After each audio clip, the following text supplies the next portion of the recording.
CJ, you going off today, huh?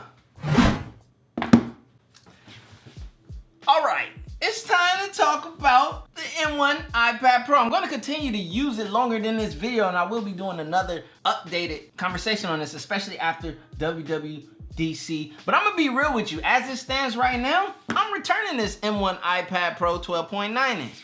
Now, that all can change with whatever comes at WWDC. Apple has a chance to win me over. But here's the truth. Here's the fact of the matter. I'm going to get straight to the point. As a 2020 iPad Pro 11-inch owner, going into the M1, it doesn't feel any different. Now, yes, it's faster, snappier, whatever. You know, every year Apple gets faster and snappier and better and things like that. But, you know, having mini LEDs, do I feel like I got anything different? No. Having the nice wider front-facing camera, that's cool and all. I used it when I was FaceTiming my bro C-Kid and stuff. You know, it's cool. It's not a necessity for me. That's for somebody who's doing the presentation and walking around and all that good stuff. You know, I forgot to turn on my tripod light. Give me 1 second. Boom. You can't even see it. Did it even change anything? I don't know. Anyways, like honestly, I had the 12.9 inch, which I made a video describing my feelings about the 12.9 inch versus 11 inch. The big reason of me wanting to grab the 12.9 inch, not only because of the M1 and the new mini LED and all that stuff, but also I had an opportunity to see if I missed out by going with the 11 inch 2020 iPad Pro. So I was able to get the 12.9 inch and see, I love the screen real estate. And honestly, with the way that I use the iPad Pro, you guys have heard me say this before, I love it for sidecar. I love using that as an external monitor to my computer system, especially with the M1 iMacs and M1 computers all having a bottleneck of so many displays.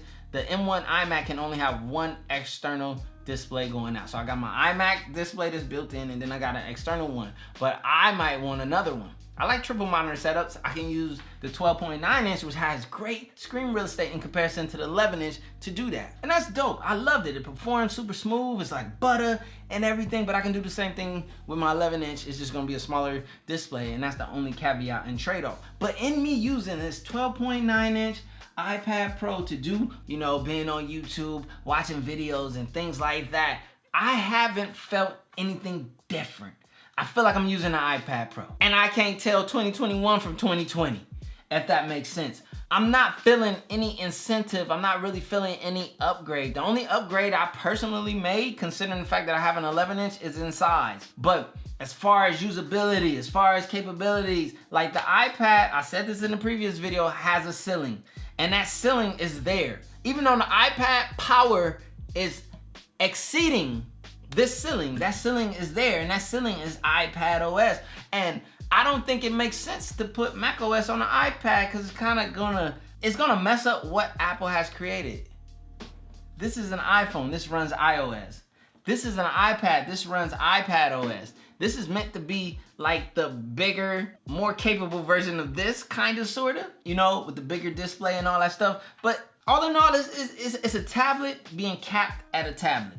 And then you have, you know, the new M1 computing systems like the MacBook Air, MacBook Pro, Mac Mini, and now the brand new 24-inch iMac, which I have and love. And those are all built with the M1 architecture, and they're all great. And they are actually computers. I don't know if Apple wants their iPad to become a computer. I think they want you to buy a computer from Apple if you want computer usage, and buy an iPad if you want an iPad. I don't know. Like, I don't know if it makes sense. Does it? Comment down below if it makes sense for Apple to actually put Mac OS on an iPad Pro. Another thing, this is an M1, but all that 8 gigabytes of RAM and 16 gigs or whatever is being capped to a certain amount of RAM for apps. As I said, the iPad Pro is capped. It has all this engine and horsepower, which is great, which means it'll cut through any type of tablet usage you need to do like butter, baby. Internet browsing, all that good stuff, all the apps, everything's gonna run super smooth, gaming, all of the good things. You have a pleasurable iPad experience. I think that's Apple's intention, and that's what they're actually delivering on. But I'm just saying why I'm personally gonna return this as a iPad 2020 iPad Pro owner. You know what I'm saying? You get exactly what I'm saying. But let's be honest, this thing is nice, this thing is great, it looks great, it moves great, it's just snappy, it's an iPad Pro. and it does what iPad Pros do. It's simple as that. Like, I don't have to go any further and all this stuff. There is a blooming effect, and it is there. I don't understand why Apple hasn't put OLED on the iPad Pro. iPad Pro should have OLED. We got OLED on the phone, put OLED on the iPad Pro. That would take the iPad to another level. I'll feel like I'm upgrading. You put OLED on the next iPad Pro, I'll buy it. Until then, there's nothing about mini LED that just wows me or anything like that. I don't have a necessity for it. It's not the best. It has blooming. It's not OLED. I love OLED. I got an OLED TV. You know what I'm saying? I got an OLED monitor. I like OLED. A lot of my point of view and my conversation right now in this video, me being honest and an open book, is from someone that has an iPad Pro. Someone that's a recent iPad Pro purchase an owner. Like, I own a 2020 iPad Pro. This thing is barely a year old. This thing is still as relevant as this is. So for me, realistically, no, it doesn't make sense to upgrade from this to this. There hasn't been enough differences from this to this to make me upgrade. I know this might seem like it's a video of the should you upgrade and all that stuff. Now, I know I may have spoken on some of these things when I did my 2020 iPad versus 2021, you know, people doing benchmarks and all that stuff. Honestly, that's not what really matters. Like, the essence is user experience. You can show me more numbers on a little mathematical blase blah. You can say this chip is faster. All that don't matter typically for the general public that's gonna grab one of these and use it. All that matters is my user experience. When I go to turn on the app, will it open up fast and snappy and work with no hiccups? Yes. Either way you go. You know what I'm saying? In my user experience so far, this is just so far. Like I said, it can change. I'm still gonna keep using this thing. I'm not returning it instantly. But as of right now, this thing is on the chopping block. From day-to-day use, from me using Sidecar, from me using iPad type of things, I don't feel any different. I don't feel any upgrade. So I just wanted to make this video real quick. I'm just giving you guys an update. This is like my, what is it, like, I don't know, whatever I put in the title, update of this.